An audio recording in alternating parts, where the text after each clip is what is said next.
देवादिदेव आदिनाथ भगवान की, देवादिदेव शासननायक भगवान महावीर स्वामी की, आचार्य भगवंत कुंद कुंद देव की, आचार्य भगवंत विराग सागर जी महाराज की, आचार्य भगवंत विशुद्ध सागर जी महाराज की, आचार्य भगवंत विभव सागर जी महाराज की, द्वादशांग जिनवाणी माता की,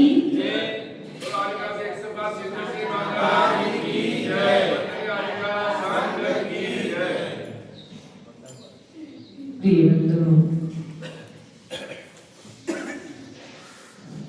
पुण्य कर्म की उदय से हम सभी के लिए यह पर्याय प्राप्त हुई और परम पुण्य के उदय से देव शास्त्र और गुरु की शरण प्राप्त हुई और सौभाग्य के उदय से आज हमें प्रभु के द्वारा कही हुई जिनवाणी सुनने का सौभाग्य मिला। लेकिन आज मेरा महाभाग्य का उदय है कि जो प्रभु ने कहा था उस बात को आज में करने का सौभाग्य। इसलिए प्रिय बंधुओं, भाग्य को दुर्भाग्य में बदलना और दुर्भाग्य को भाग्य में बदलना ये किसी दूसरे के हाथ में नहीं है, ये हमारे ही हाथ में है। हम किस प्रकार से भाग्य को सौभाग्य में बदल रहे हैं और सौभाग्य को दुर्भाग्य में बदल रहे हैं। हमारे हाथ में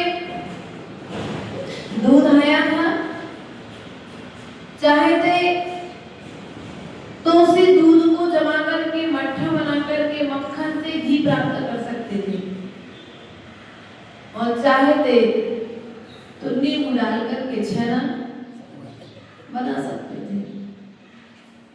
लेकिन तैयारी ऐसी करना है कि हम अधिक समय तक उस दूध का भोग कर सके। तो सीधा उपाय है दूध को ला करके मक्खन बना करके घी बना लो, सो फिर बार बार तुम जब तक चाहो तब तक उसका भोग करते रहो। लेकिन छेना यदि तुमने बना लिया है तो कब तक वो करोगे? एक दिन तक, एक दिन, अधिक से अधिक, या अधिक से अधिक एक दिन से दूसरे दिन बस, इससे ज्यादा तो नहीं कर सकते ना। तो अभी तक हम क्या करते हैं, जो पूर्व में करके आए थे ना, जो दूध से छेना बनाया था, पाप के साथ पुण्य का उदय था, सो दूध आया हाथ में, लेकिन पाप कर्म के उदय में हमने उस दूध में नींबू डाल दिया, हार दिया सो कोई बात नहीं। पुण्य का उदय था इसलिए तुम्हें ये पर्याय तो मिल गई है, और पाप कर्म का उदय किया था तो पंचम काल में मनुष्य पर्याय मिली। भैया पाप कर्म का उदय था तो पंचम काल में पर्याय मिली, लेकिन अब क्या करो, इस पर्याय को बर्बाद मत करो। क्या करो, इस पर्याय को विषय भोगों में लीन होकर के बर्बाद मत करो। अर्थात अब तुम्हें पुनः दूध तुम्हारे हाथ में आ रहा है, उस दूध से तुम समझदार हो तो घी बना लो। क्या घी बना लो। तो जब तक घर में घी रहेगा तब तक बच्चों को घी पर, रोटी पर घी खिलाते, और घी नहीं होगा तो सूखी रोटी खाओगे तो गले में चुभेगी, तुम्हें दर्द करेगी। अर्थात कहने का तात्पर्य है, पूर्व में जो गलतियां कर चुके उन पर विचार ना करके नए जीवन की तैयारी, नए दिन की तैयारी करते हुए अपना अगला भाव ना बिगड़ जाए, तो स्वर्ग और सिद्धालय जाने की तैयारी करेंगे। अर्थात जो घी बनाया है वह स्वर्ग और सिद्धालय की तरह है, और बाकी तुमने जो छेना बनाया है वह नरक और त्रियंच की तरह थोड़े समय के लिए, बाकी फिर फेंकना तो दुख तो जाकर के भोगने ही पड़ेंगे। इसलिए प्रिय बंधुओं, इस अनादिकालीन पुण्य के लिए हम शाश्वत बनाए रखना चाहते हैं तो प्रयास करें हम अपने दूध से घी बनाएं, दूध से छेना न बनाएं। क्योंकि यदि दूध एक बार छेना बन गया फिर दोबारा कभी दूध नहीं बनेगा, और यदि दूध एक बार घी बन गया तो कभी वह दोबारा दूध नहीं बनेगा। इसलिए छेना बनाने की अपेक्षा बोलो तो क्या बनाओगे, क्या बना रहे हैं अपने पुण्य से? पुण्य का उपयोग यदि हम पाप में कर रहे हैं, विषय कसायों में कर रहे हैं, आश्रम और बंध में कर रहे हैं, तो हम अपने दूध में नींबू की बूंद स्वयं ही डाल रहे हैं और अपने दूध को खराब, इसमें किसी का कोई दोष नहीं है। इसी बात को हमने कल जाना था। असुचि भावना के माध्यम से संसार में रहते हुए क्या किया हमने, इस तन को खूब मला, नहलाया, धुलाया, खिलाया, पिलाया, लेकिन एक दिन ये बोलो तो छोड़ करके चला जाएगा। तुम इस तन को छोड़ करके चले जाओगे, ये तन तुम्हारे साथ में जाने वाला नहीं है। तोता पिंजरे में रहता है, लेकिन तोता पिंजरा, बोलो भैया, तोता पिंजरे में रहता है लेकिन तोता पिंजरा नहीं होता, पिंजरा तोता नहीं होता है। उसी प्रकार से आत्मा इस शरीर के अंदर जरूर रह रही है, लेकिन आत्मा शरीर नहीं है, और शरीर आत्मा। सोने के पिंजरे में तोता दूध भात भी खाता है, लेकिन यदि थोड़ा सा पिंजरा खुला मिल जाए तो आकाश में उड़ने के लिए उड़ान। और हम लोग ऐसे तोते हैं कि खुला है पिंजरा, लेकिन हमारी प्रवृत्ति कौवे की तरह है। कौवा देखा है, कौवा कितना भी पिंजरे में रहे और यदि उसे दूध भात मिल रहा है तो पिंजरा छोड़ करके भागेगा। तुम्हारी प्रवृत्ति भी कुछ कौवे की तरह है। पिंजरा खुला है, बेटा कह रहे माँ जाओ, आपको आत्म कल्याण करना हो तो कर लो, मेरी तरफ से छूट है, आप इस उम्र में नहीं करोगे तो कब करोगे, मैं आपका पूर्ण रूप से पालन कराऊंगा। लेकिन माँ कहती बेटा अब नहीं। माँ शांति से बैठी है, सब लोग कहते रहे मुझे करना क्या हुआ, उसमें ही आनंद आ रहा है, तुम्हें गृहस्थी में ही आनंद आ रहा है, छोड़ने का विचार। हमारी प्रवृत्ति प्रतीक तोते की तरह होना चाहिए कि पिंजरा जैसे खोले पहले और तत्काल आकाश में अर्थात अपने कल्याण के लिए हमें विचरण की भावना, वैराग की भावनाएं तत्काल रखना चाहिए। संजय से सोच रहे थे कि बच्चे का विवाह हो जाएगा, उसके बाद हम दीक्षा, देखो प्रतापपुर में दीक्षा होने जा रही है। पुण्य कर्म होते देखो, अभी संघ में दीक्षा हुई नवंबर में, 2 नवंबर को कर्नाटक के सुनील भैया जी की।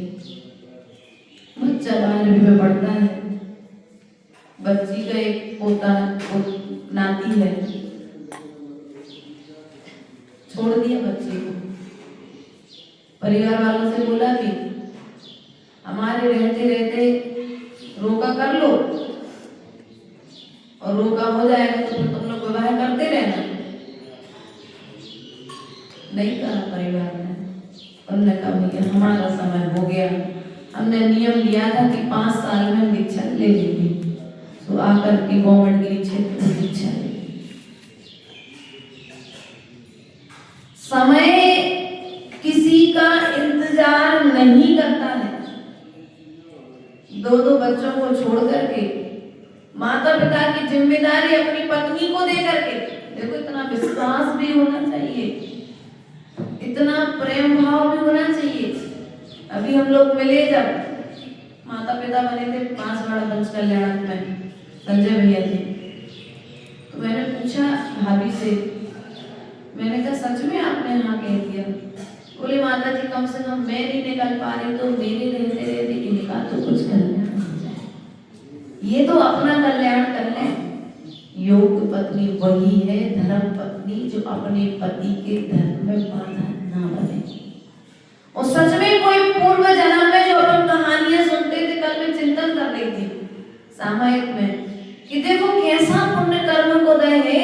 अभी वज्रसेन की कहानी पढ़ी थी, और जब वज्रसेन के मन में वैराग का भाव आया तो वज्रसेन की पत्नी ने कहा कि जाओ तुम दीक्षा लो, मैं भी तुम्हारे साथ में दीक्षा लेने के लिए आऊंगी। और आज की पत्नी क्या करेंगी? बोलो तो पंचम काल में ऐसे उदाहरण है, ज्यादा दूर नहीं, प्रतापपुर तुम्हारे गांव के पास में ही है। ऐसे पंचम काल में भव की साधना को करने वाले जीव भी पंचम काल में ऐसे पति पत्नी धन्य हैं जिन्होंने ग्रस्त जीवन को अपनाया और अब एक दूसरे के धर्म ध्यान में सहयोगी बनकर के मोक्ष मार्ग पर बढ़ा रहे हैं दूसरे। इसलिए प्रिय बंधुओं, यदि पाप से बचना चाहते हो तो कभी भी किसी के पुण्य के उदय में आड़े मत आना, क्योंकि आज तुम दूसरे के लिए रोकोगे, कल तुम्हें भी यह कर्म बंद करके रोकेगा। इसलिए प्रयास करो। इस तन को मैंने कितनी बार नहलाया, खिलाया, पिलाया, धुलाया, लेकिन सब कल ही तो खिलाया था, आज फिर मांगने लगा। भैया जब भोजन कर रहे थे माँ ने कहा था जितना खाना आज खा लो पेट भर के, कल नहीं मिलेगा, लेकिन आज फिर से भूख लगाई। हाँ, आज फिर से भूख लगाई। क्यों? क्योंकि तुमने जो खिलाया था बस उस दिन के हिसाब से। ऐसे हमने क्या किया, विषय भोगों को अनंत काल में भोगा, अनंत काल से भोग रहे हैं, अनंत बार भोग चुके हैं, लेकिन तृप्ति एक भी भाव में मुझे तृप्ति प्राप्त नहीं हुई। वे धन्य हैं मल्लीनाथ भगवान,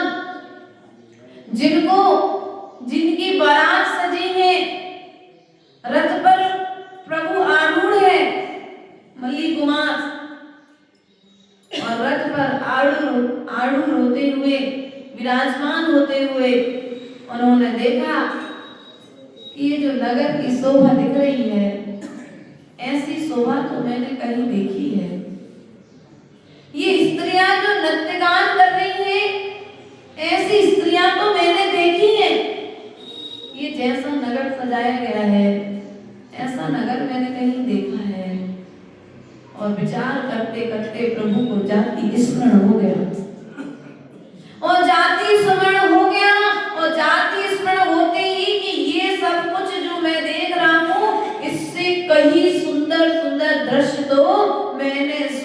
में रह करके भोगे हैं। जिस स्त्री को मैं वर्ण करने जा रहा हूँ उससे कई सुंदर स्त्रियों का मैंने कई बार भोग किया है, अर्थात मैं जूठन को चाटने जा रहा हूँ। त्यागी हुई वस्तु को क्या है, भोग करके त्याग दी, अब मैं पुनः उसे भोगने के लिए जा रहा हूँ, अर्थात ये संसार जूठन के समान है। वैराग आ गया प्रभु वन में, जहाँ कहाँ विवाह के लिए जा रहे थे वो वन में। मल्लीनाथ भगवान का वैराग्य देखो तो, राजुल कहाँ है, राजुल जिसके हाथों में मेहंदी लगी हो, गले में मंगलसूत्र डलने वाला हो, बारात दरवाजे पर आने वाली हो और वैराग आ जाए पति को, तो क्या करोगे आप लोग? बेटी का दूसरा विवाह है, लेकिन कुलपति परिवार की स्त्रियां ऐसा नहीं करती। उन्होंने कहा मैंने तो मन से नेमी कुमार को अपना पति चयन कर लिया था, अब मैं किसी दूसरे को अपने पति के रूप में स्वीकार, यदि वो स्वीकार करेंगे तो ठीक है, वरना जिस मार्ग पर वो गए उसी मार्ग पर मैं भी जाऊंगी। और बस प्रभु जिस ओर गए उसी ओर वह राजुल भी, प्रभु ने गिरनार पर्वत से मोक्ष प्राप्त किया, तो वही गिरनार पर्वत की गुफा में बैठकर के राजुल ने साधना, ये है पूर्व जन्म का संस्कार। भावों के संस्कार एक साथ में चलते हैं, पता नहीं किस किस भाव में किस किस के साथ में किस किस के किस तरह के संबंध रहे हैं, वे आकर के कहीं ना कहीं यहाँ पर आकर के मिलते और हम सब क्या होते हैं, भूल जाते हैं। इसलिए बंधुओं प्रयास और पुरुषार्थ करो, इस तन के संबंध को हमने अनादि काल से बनाया है, एक बार हमारा संबंध यदि हमारी आत्मा से हो जाए, तन का संबंध है आप सबके, काय के संबंध है भैया, तन के संबंध है, जीव गया कि तन को भी काय के, दादी बेटा तुमने जन्म दिया था सो बेटा तुम्हारा है, लेकिन पड़ोसी का बेटा तुम्हारा, क्योंकि तुमने उसे जन्म, तुम लोग देह से प्रेम करते हो, लेकिन हमारे प्रभु को देह से प्रेम नहीं था, हमारे प्रभु को गुणों से प्रेम था। इसलिए उन्होंने तन की सेवा नहीं की, उन्होंने अपने आत्मा की सेवा के लिए मोक्ष मार्ग की यात्रा प्रारंभ कर दी। कान्हा पोड़ा सरदार केसर चंदन आदि आदि के माध्यम से हमने क्या किया, मांस हाड़ नसी लहू आदि की प्रकट व्याधि, कितना भी इसको सजाया सवारा खिलाया पिलाया, लेकिन अंत में आकर के आदि व्याधि आकर के घेर लेते कि नहीं घेर लेती। इसलिए आदि व्याधि और उपाधि तुम्हारे लिए घेरे, उसके पहले तुम क्या करो, आदि व्याधि से बेहतर प्रभु की शरण में आ जाओ।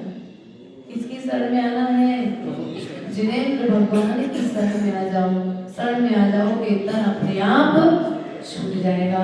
इसी क्रम को आगे बढ़ाते हुए आज आचार्य भगवत आश्रम भावना का वर्णन करते हुए हम कह रहे हैं, ज्यों सर जलियाबत मोरी त्यों आश्रम कर मन को, दरवित जीव प्रदेश गए जब बुध दल भर मन को, भावित आश्रम भाव सुहासु इस दिन चेतन को, पाप पुण्य के दोनों करता कारण बंधन को, वन विख्यात योग पंत्र द्वादश अविरत जानो, पंचर 20 कसाय मिले सब 57 मानो, मोहि भाव की ममता टारे पर नति खोते, करे मोक्ष का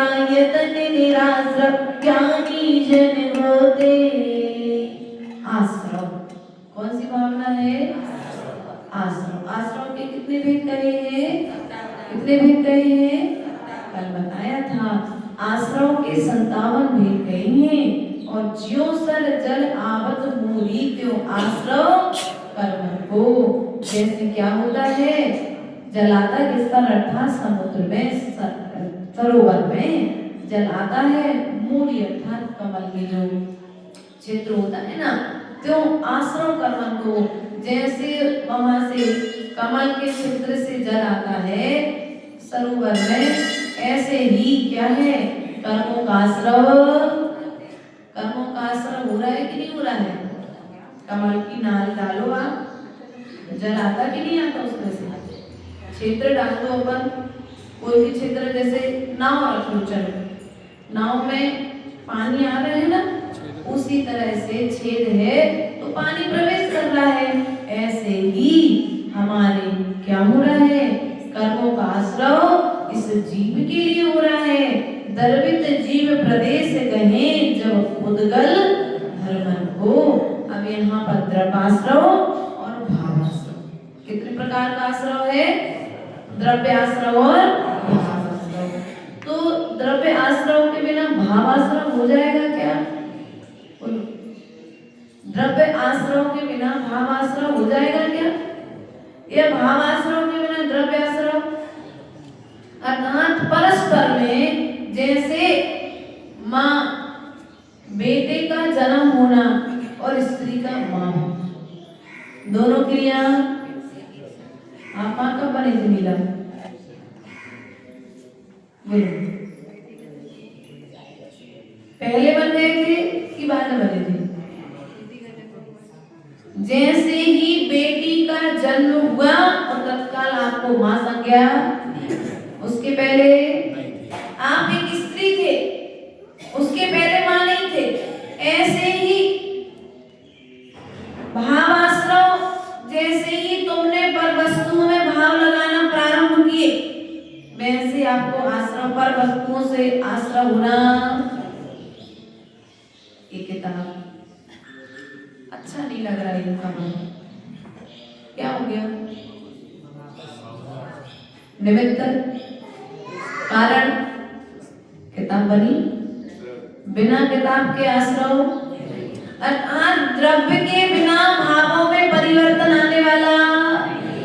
और कई बार परिवर्तन आता है तो परिणामों में द्रव्य निमित्त कारण कहीं ना कहीं किसी न किसी रूप में बनती है। इसलिए पर वस्तुओं को देखकर के परिणामों में परिवर्तन। अब यहाँ पर शुभाश्रव और अशुभाश्रव, शुभ का आश्रव भी होता है और अशुभ का आश्रव भी होता है। तो शुभ का आश्रव, मंदिर में बैठे थे, बढ़िया से पूजा कर रहे थे और पूजा करके बस जाने वाले थे, विसर्जन पाठ कर ही रहे थे, इतने में हमारा सगा मित्र आ गया, भैया एक काम करो, चलो हमारे साथ और एक पूजा कर लो। घर तो चल रहे, दोनों साथ में चलेंगे। तो पहली पूजा करेंगे उस समय तो शुभ का आश्रव होता है। लेकिन इष्ट मित्र है, समधी साहब है, अब छोड़ के भी नहीं जा सकते, क्योंकि भैया मेहमान है करके, तो साथ में उन्होंने कहा है तो साथ में पूजा दो। लेकिन आंखें घड़ी पर रहेंगी, हाथों से द्रव्य चढ़ेगी, मुख से पूजन बोली जाएगी, लेकिन मन में आश्रव, बोलो आश्रव, हाथ से द्रव्य चढ़ा रहे हो, मुख से पूजन बोल रहे हो, जय जय नाथ परम गुरु होए, लेकिन भीतर में परिणामों में कौन सा आश्रव चल रहा है? बोलो, घर जाना है, टाइम हो गया है, काय को आगे मुझे साथ में पूजन करनी पड़ेगी। क्या कभी कभी ऐसी आकुलता हो जाती है ना, कभी कभी अपन कहीं से बहुत जल्दी निकलना चाहो, नहीं निकल पाते, चाहते हुए भी अपन सोचे कि चलो मंदिर में माता जी आई है, हम जल्दी से प्रवचन सुनने चले जाएं, तो कोई ना कोई अपना ला गए। सबसे बड़ी समस्या न ला गए। अभी हम लोग बड़ौदिया में थे, बोले माता जी न ला गए, हम लोग सागर में थे, बोले माता जी न ला गए। तो क्या ये भी तो अंतराय कर्म का बंध है? तुमने पूर्व में किसी को अंतराय डाला है, तो तुम चाहते हुए भी धर्म नहीं कर पा रहे हो, और जब धर्म करने का समय था उस समय धर्म नहीं कर पाए, और अब धर्म करना चाह रहे राधा, सोचते हो चौका लगा दे। अभी हम लोग थे एक जगह पर, सामने वाले का नाम आ गया, फिक्स हो गया, चौका लगना है, और सुबह खबर आई कि सामने वाले का किसी के साथ मरण हो गया। और समाधि तो तुम लोग क्या होती नहीं, मरण ही होता है ना, मरण हो गया। अब मरण हो गया तो चौका सीधे के सीधे 10, 12, 15 परिवार, तुमने दूसरे को अंतराय डाला था ना, इसलिए तुम्हें भी अशुभ का जो आश्रम किया था, अब हम परिणामों के माध्यम से जो आश्रम कर रहे हैं, उन्हें अशुभ परिणामों को तो रोकना है। पानी को साफ करने में समय नहीं लगता, फिटकरी को वो पानी साफ है, लेकिन परिणामों को साफ कैसे करोगे? तो परिणामों को साफ करना पड़ेगा जो अनादिकालीन गलतियां करते आ रहे हैं। अरे रोटी बनाना है, परिवार में 10 लोग हैं, तुम्हें मालूम है भैया तुम एक लौती बहू हो तो तुम्हें काम करना ही पड़ेगा। एक तुम लौते बेटे हो तो तुम्हें पिता का व्यापार संभालना ही पड़ेगा। अब तुम किन्नर मिनर करके करो, किन्नर मिनर समझो, आनाकानी करके, मन मोड़ करके, मन मार करके यदि काम करो तो अशुभ का आश्रय कर लोगे, और वही सौभाग्य मान करके करो। देखो आज ठीक है, मैं ही तो हूँ इनके लिए, कौन करेगा फिर? अगर मैं टाइम से भोजन बना करके नहीं दूंगी, फिर लोग होटल भोजन करने जाएंगे, कम से कम मेरे हाथ का बना शुद्ध भोजन तो करना पड़ेगा। इतना तो विचार करो। मेरे पिता की मैं लौती संतान हूँ, यदि मैं इस व्यापार को नहीं संभालूंगा तो कौन संभालेगा फिर? लेकिन क्या किया हमने, रोटी बना करके भी खिलानी पड़ी और व्यापार संभालना ही पड़ा, लेकिन मन में अरे हमारे हिस्से में पूरा काम है, कोई दूसरा हमारा सहयोग नहीं कर सकता है, आदि आदि विकल्प करके बोलो अशुभ का आश्रय। अरे उसी कार्य को सौभाग्य मान करके कर लो कि रोज तो मैं एक ही पूजा करता था, आज मेरा पुण्य का उदय कितना तीव्राया है कि आज मुझे 2 पूजाएं करने मिल गई। सौभाग्य मान लो। जहां नकारात्मकता में तुम्हारी दृष्टि जा रही है, उस दृष्टि को सकारात्मक रूप में ले जाओ तो कर्म के बंध से। लोग क्या सोचते हैं कि भोजन तो करने का रोज रोज मौका मिलता है, अब आज अंतराय आ गया तो कोई बात नहीं, आज कर्म की निर्जरा। उन मुनिराजों का चिंतन करते हैं जिन मुनिराजों ने महीनों महीनों तक पानी का घूंट नहीं लिया, अर्थात महीनों मास उपास मुनिराज थे। उन मुनिराजों का चिंतन करते हैं जिन मुनिराजों ने कई कई बार महीनों महीनों के अंतराय की वेदना को सहन किया है, और ये सौभाग्य मानते हैं कि चलो आज मेरा कोई लाभ अंतराय कर्म का जो उदय था, पाप कर्म एक लाभ अंतराय कर्म का उदय कट गया। विपरीत परिस्थिति में भी साधु अशुभ का आश्रय नहीं करता है, और हम क्या करते हैं, अशुभ का बंद करके फिर उसको बुलाने की तैयारी। इसलिए प्रिय बंधुओं, पाप कर्म के बंध से बचो, पाप कर्म के आश्रय से बचो, क्योंकि हमारे परिणाम ही शुभ को देने वाले हैं और हमारे परिणाम ही अशुभ को देने वाले हैं। क्योंकि पूर्व की गाथा में कहा है, इसमें भावित आश्रय भाव शुभ अशुभ, निस्दिन चेतन को शुभ अशुभ जो भाव हो रहे हैं ना, इस जीव को क्या है, पुण्य पाप के दोनों कर्ता कारण कहीं नहीं जाना। आपको कोई समय साथ पढ़ने की जरूरत नहीं है, कोई बड़ा ग्रंथ पढ़ने की जरूरत नहीं है। यदि 12 भावना एक बार उपयोग से पढ़ ली और इस 12 भावना का अर्थ हमारे भीतर में उतर गया तो ये कपड़े उतरने में समय मात्र अर्थ उतर जाए।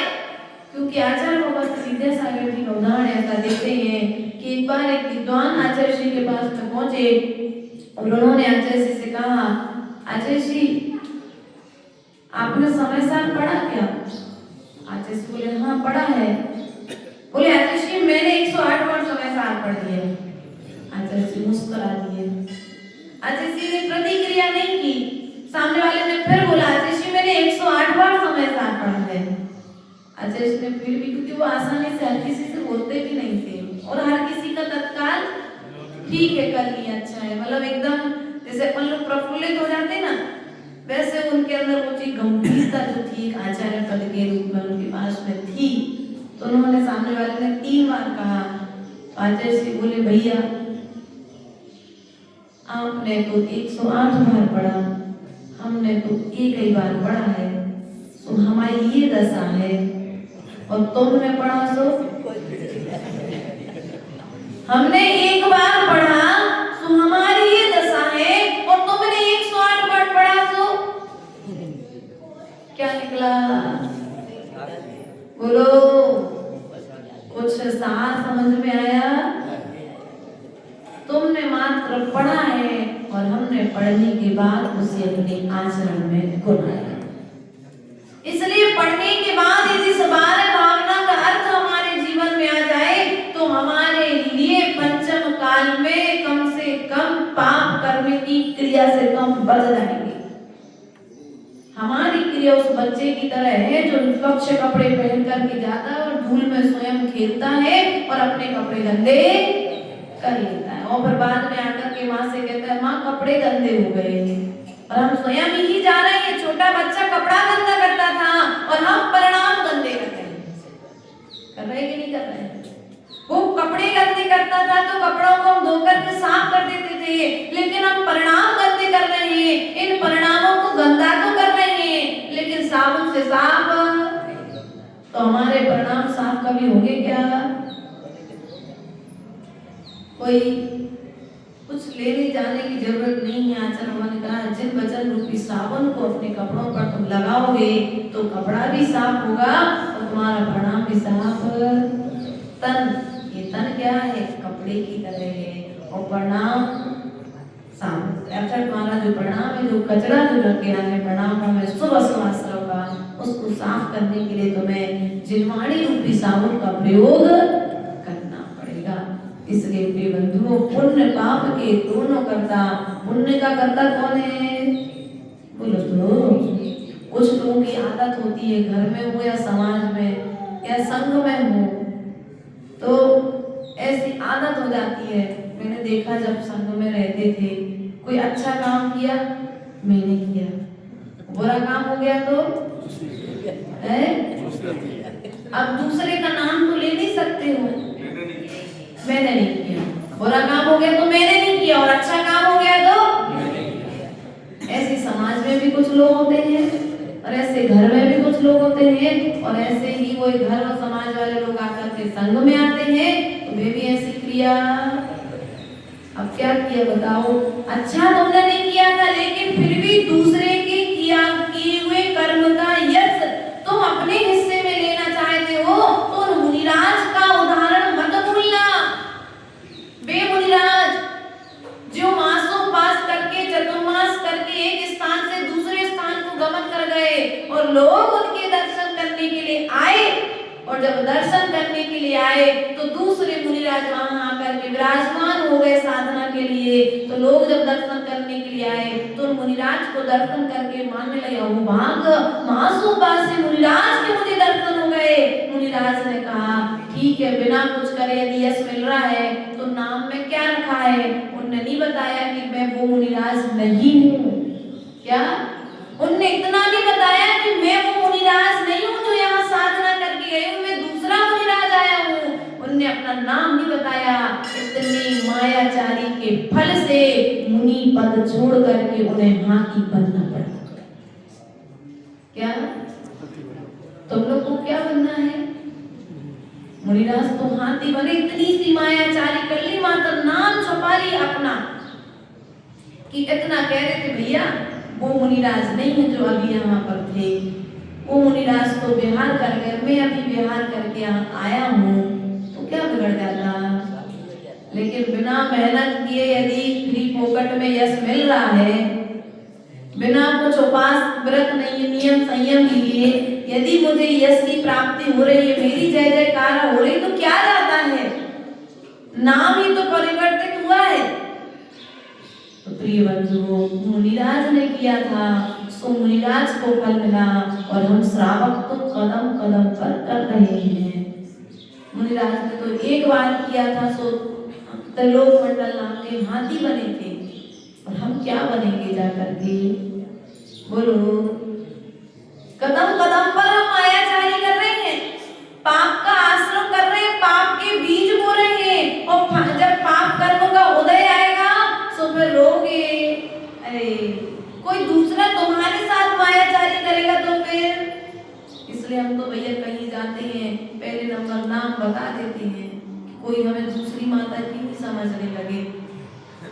हाँ, क्योंकि लोग कहते हैं फलानी माता जी आई थी ना, वो आपकी जैसी लगती थी बिल्कुल, भैया वो हमारे जैसी लगती होंगी, लेकिन दूसरे का, दोनों का नाम कर्म अलग अलग है, पुण्य पाप का कर्म, पुण्य पाप अलग अलग है, व्यवस्थाएं अलग अलग हैं, इसलिए बता दो तत्काल, वरना लोग, उनका हो सकता है पुण्य ज्यादा तेज हो और शकल देख करके लोग तुम्हें पूछने लग जाए उनके जैसा, नहीं, सकल चेहरा एक सा हो, लेकिन कर्मों का आश्रय तो दोनों जीवों का, परिणाम में भिन्नता दोनों जीवों की अलग अलग है।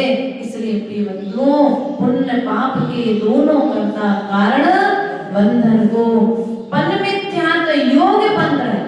क्या कहा? पन मिथ्यात्व, 5 प्रकार का मिथ्या है। कौन कौन सा है? एकांत, विपरीत एकांत विनय के, संशय ज्ञान को नय के। बस बस बस बस बस, अभी पढ़ लेंगे पूरा आलोचना पाठ अपन। क्या किया अपन ने? 5 प्रकार का मिथ्या, विपरीत एकांत विनय के, संशय अज्ञान। 5 प्रकार के मिथ्या तो समझ में आ गए। हमने क्या किया? अनादि काल से इन 5 प्रकार के मिथ्यात्व का सेवन किया है, और इन 5 प्रकार के मिथ्यात्व का सेवन करते करते हम संसार की यात्रा को निरंतर, मम्मी कह रही बेटा इधर मंदिर की दशा है, बोले नहीं मंदिर नहीं जाना, मुझे गार्डन जाना है घूमने के लिए। कहाँ? मंदिर नहीं जा रहा व्यक्ति, गार्डन में जा रहा है, खुली हवा लेने के लिए। मंदिर नहीं आ रहा, बाहुली प्रांगण में। कहाँ जा रहा है? गार्डन में घूम रहे हो। आजकल गार्डन चाहिए लोगों के लिए। मंदिर में बैठना तो कर्म की निर्जरा होती है, गार्डन में बैठ रहा है तो पाप कर्म का आश्रय। क्यों भैया? वहां हरि पर चल रहे, घास पर एक इंद्री जीव है, तुम बन करके बैठ जाओ एक इंद्री घास, और तुम पर कोई चले तो कैसा लगेगा भैया? कैसा लगेगा? बैठ जाओ जमीन पर, लेट जाओ, ऐसा लगेगा प्राण। बस गार्डन में जाकर के डॉक्टर ने कह दिया कि जिनकी आंखों की रोशनी कम हो रही है तो हरी घास पर चलो, आंखों की रोशनी ध्यान रखना, आंखों की रोशनी हरी पर चलने से नहीं बढ़ती, आंखों की रोशनी हरी खाने से बढ़ती है। सो खाते तो हो नहीं हो, और बाहर से उपाय, इसलिए भी खाना प्रारंभ कर दो तो तुम्हें दूसरे की हिंसा नहीं करनी पड़ेगी। ऐसे कई उपाय हैं जिनके निमित्त से हम पर जीवों का घात कर देते हैं। इसलिए क्या करो? 5 प्रकार के मिथ्या, जो विपरीत विपरीत ज्ञान। किसी ने कह दिया कि भैया वहां जाओगे तो वो बलि वाली कहानी आती ना, अरे बोले तुम्हारे यहाँ संतान नहीं हो रही ना, एक काम करो तुम्हें बलि लगेगी, तुम एक बलि दे दो, बस तुम्हारे यहाँ 1 साल बाद लड़का हो जाएगा। क्या किया? वो जिसकी बलि दिलवाई है, क्या वो किसी को पकड़ने की ताकत है? आत्मा को कोई बोतल में भर सकता है क्या? बहुत सारे मोबाइलों में आजकल पहले दिखाते थे, तो हम लोग भी थे छोटे छोटे बच्चे, जब देखते थे मोबाइल में बहुत सारी चीजें, उन्होंने भूत आया बोतल में पकड़ के बंद कर दिया। ऐसे भूत बोतल में पैक हो जाते क्या? उनका तो बैक्टीरिया शरीर है, वो तो दीवार छेदन करके एक स्थान से दूसरे स्थान निकल जाए, बट वो तो बोतल है। इसलिए बंधुओं, ये विपरीत जो ज्ञान हमारे लिए दिया जा रहा है, इस विपरीत ज्ञान से बचने का प्रयास करो और मिथ्या मान्यताएं मत बनाओ। हमने अनादि काल से क्या किया? विपरीतता को ही तो सम्यक तरीके से मान लिया है। होते ही देव ये सत्य है, लेकिन कोई मनुष्यों में पकड़ नहीं सकता, मंत्र तंत्र के माध्यम से उन्हें अपने बस में कर सकता है, अपना दास बना सकता है। क्या दास बना सकता है, लेकिन कभी उन्हें अपने काबू में। इसलिए प्रिय बंधुओं, प्रयास और पुरुषार्थ करो कि मिथ्या मान्यताएं जो हमने बना करके रखी हैं, उन मिथ्या मान्यताओं का त्याग करो। विपरीतता में कोई क्या है, तुम्हारा कोई तारीफ कर रहा हो, विपरीत ज्ञान आप लोग को, अवधि ज्ञान तो मैंने सुना था पंचम काल में ही होता है, चतुर्थ काल में होता है, लेकिन अभी तो मुझे पंचम काल में भी अवधि ज्ञानी जीव दिखाई देते हैं। अवधि ज्ञानी जीव कैसे रितेश, क्या नाम भैया आपका पीछे, आपके है पन्नालाल जी, आपके पीछे भैया का रमेश जी, आपके बीच में मयंक भैया। मयंक भैया पन्नालाल जी से आपका विवाद हो गया है ना, और आप और पीछे क्या हो रहा है, रमेश जी, रमेश भैया और आप बात कर रहे थे, है ना। और जब आप दोनों बात कर रहे थे उसी समय पन्नालाल जी बाहर से निकले, मंदिर से बाहर निकले, और आपकी बहुत अच्छी ट्रेनिंग थी रमेश चंद जी से, लेकिन आपका पन्नालाल जी से विवाद हुआ है ना, तो पन्नालाल जी क्या सोचेंगे, मेरी बात तो कहना नहीं पड़ा, आप लोग को मालूम है, क्योंकि हरकत हर बार, अरे वो ये सोच रहा था कि महावीर जयंती आ रही, कैसे काम करना है, रमेश भी कैसे व्यवस्था बनानी है, लेकिन आपने क्या सोचा, हमने क्या लगाया अपना, बोलो कौन सा ज्ञान लगाया, पता तो तुम्हें था ही नहीं, और कर्म का बंधन। हम ऐसे ही घर में हो, परिवार में हो, समाज में हो, हम अपना अवधि ज्ञान लगा करके समाज तोड़ रहे हैं और स्वयं समाज से टूट रहे हैं। अरे वो तो हमारी चर्चा कर रहा होगा, हमें मालूम है वो किसी और की चर्चा ही नहीं कर सकता। मयंक कह ही भैया, रमेश जी कह ही रहे हैं पन्नालाल जी से, भैया आपकी चर्चा नहीं कर रहे थे हम लोग तो महावीर जयंती कैसे मनाने इसकी चर्चा कर रहे थे, लेकिन अब पन्नालाल जी ने अपना अवधि ज्ञान लगा लिया है, तो मयंक की बात पर और रमेश की बात पर विश्वास करेंगे क्या। इसलिए प्रिय बंधुओं, यदि परिवार को समृद्ध बनाना है, परिवार में मैत्री बनाना है और समाज में मैत्री बनाना है, तो अवधि ज्ञान लगाना बंद कर दो।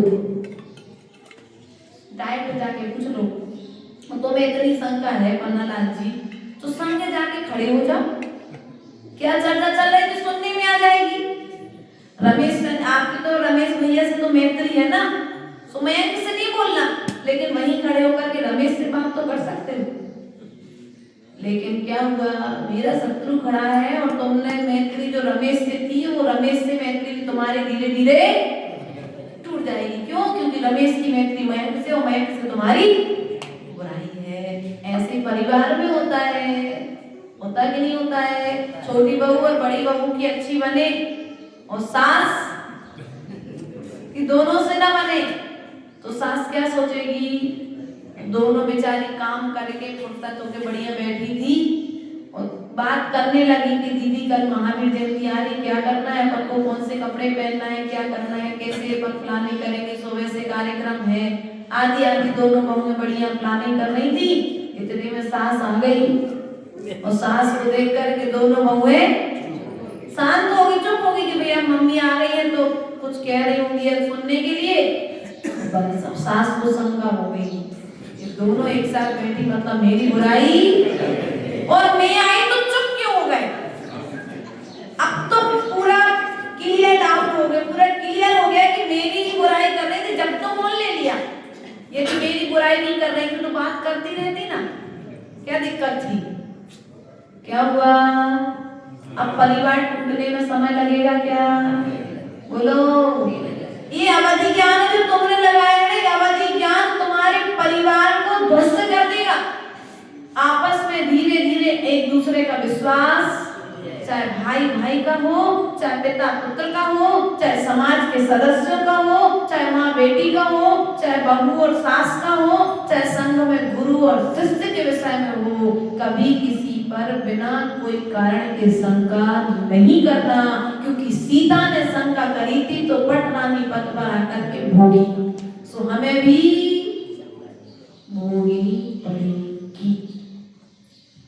डॉक्टर किसी ने कहा है डॉक्टर के पास में स्तन की बीमारी का इलाज तो है, लेकिन शंका यदि किसी को हो जाए तो शंका की बीमारी का इलाज नहीं है। इसलिए प्रिय बंधुओं, कभी किसी पर बिना काम के कोई शंका नहीं करना, पाप कर्म से नहीं बनना है। बिना फालतू की शंका करेंगे, लड़ाई झगड़ा करेंगे तो पाप का कर्म का बंध कैसे होगा? मुझे स्वयं ही होगा। पंच मिथ्या तो विपरीत मान्यता है। क्या कह रहे थे यहाँ पर? विपरीतता हम आपके ज्ञान की बतला रहे थे। 15 प्रकार का योग होता है, 4 प्रकार का मनोयोग, 4 प्रकार का वचन योग और 7 प्रकार का काय योग। उसके पश्चात में 12 प्रकार की अविरति।